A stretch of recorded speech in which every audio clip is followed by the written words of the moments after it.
I remember being 14 years old, and I remember being scared. And I remember not feeling like I could let anybody know that I was scared. And in a way that made it so much worse. And I come from a family that is not full of outdoors people. But I like to think of myself as something, as an outdoorsman. And so when I had the opportunity to join the Cub Scouts as a kid, I did. And I loved it. I loved getting away from home, I loved being outside, I loved being a pyromaniac, and burning things, and knives, and staying up late into the night, and teaching other kids, and exchanging our novel swear words that we weren't supposed to know. I loved all of it. And I was especially excited because when I turned 10, which is already a big enough birthday, but when I turned 10, I could join the Boy Scouts. And that meant I became a man. See, the Cub Scouts, that's one thing, but the problem with the Cub Scouts is that your parents have to go with you.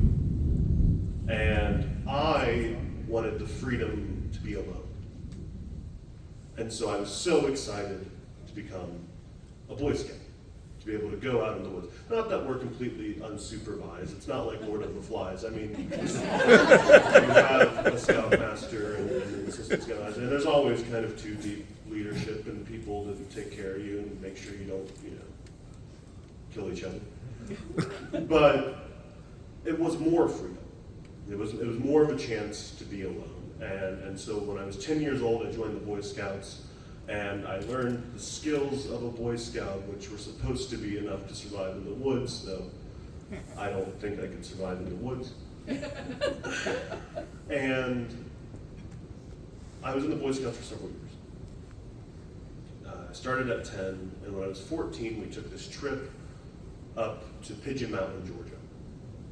And it was a hiking trip. What we were going to do, we drove in on a Friday afternoon, we set up a base camp, and the plan was the next morning, Saturday morning, we'd hike up the mountain with some of our supplies, and we'd hike into the woods, we'd make a camp half into the woods, hike the rest of the loop back around, and then hike back down to base camp Sunday morning and be home and see our parents.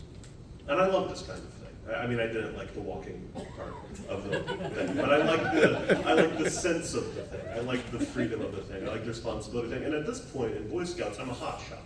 I've been a Boy Scout for 4 years. I've gotten the little patches in the ranks, and I've collected the little credentials, and I know what I'm doing. And so I can have fun, I can relax, and I can enjoy it, and there's nobody there to tell me when to go to bed or brush my teeth or anything like that, and I'm free. So the plan proceeds as normal, it's going well. We set up our base camp on the Friday afternoon, and then Saturday morning we hike up, and I remember we stopped at this big pond on the top of the mountain, and that's where we got our water. We had iodine tablets to kind of clean it up, and a filter and things like that. And I remember my dad, I thought he was a worrywart because he'd given me these little iodine tablets to put into my backpack before I went for myself, just personally, for whatever reason. I don't need these, there's going to be someone there with a filter. But I took them in an obliging way. And we stop at this pond and we get our water, and we're going to hike back into the woods, and we spend the next 4 or 5 hours hiking. It gets dark, we make camp, we make dinner. Everything's going great. We sleep out under the stars, and then it starts to rain. And it rains, and it rains, and it hasn't rained in a while, and so the ground is loose. Smell of petrichors in the air. But the next morning, we start walking again, and one of the boys, a young boy, about 10 years old, his name was Cody.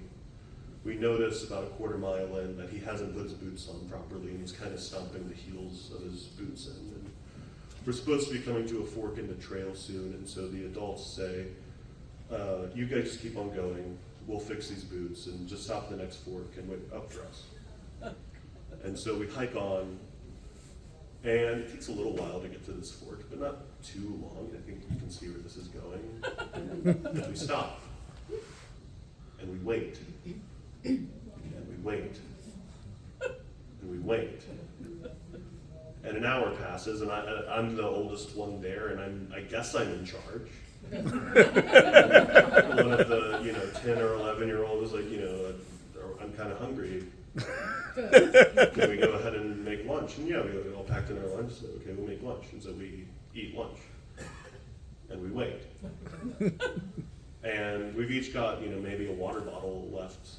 We'd filled Camelbacks and bottles and running a little low on water, and it's a little concerning. And none of us have cell phones because our scoutmasters and their infinite wisdom said no cell phones.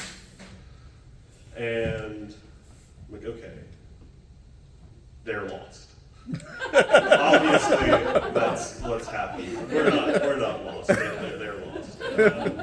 And I pull out the copy of the map, and well, should we trek back to find them? And so we hike back in to where we'd stopped the first time, and they're not there.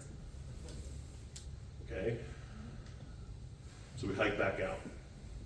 And where we'd stopped and had lunch in Brooklyn Camp was kind of on this service road, gravel road. And I was like, well, let's not leave this, because people will use this and drive on this, and we'll be okay. And they said, well, what should we do? And the thought that I had was, well, they're lost, but they have a map, and eventually they'll run out of water. So let's go to where the water is, and let's follow this service road down to this pond. And we get to the pond, and it's hot, muggy afternoon, humid, it's been raining, and we string up some of our ponchos and things into trees for shade, and I have these iodine tablets that my dad gave me. And I can almost hear it, and I told you so. Looming conscience of a parent lurks in your brain. And so, eventually, I was right. One of the scoutmasters comes along. He says, "What are you guys? You guys are supposed to stop at the fork." And I said, "We did stop at the fork." And I said, "No, you didn't." He said, "Yes, we did." And then he pulled out a map and said, "This fork." And I said, "Well," didn't see that one. And I said, "Well, but did you see the message we'd scrawled in the gravel road? We said, we drew an arrow and said water, and then wrote our initials, and you should have seen that. And did you see the little tripod of sticks we built to mark where we scrawled out into the gravel, because that's the skill you learn in Boy Scouts, is to make tripods of sticks." And they were mad, but they were glad we were safe. And eventually we made it back down the mountain. We made it back to our camp. We broke camp. We went home. And that was the first time I'd gone home from one of those Boy Scout trips, not feeling especially grateful or thankful for the sense of freedom that they provided. I was ready to go home. I was ready to see my parents. And when I got back to my tent at the base camp, I went inside and I cried.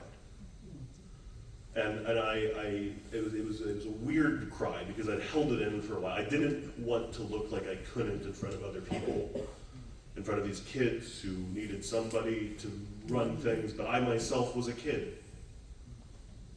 And so I was 14, and I was scared, and when it was time to go home, I was ready to go home. Thank you.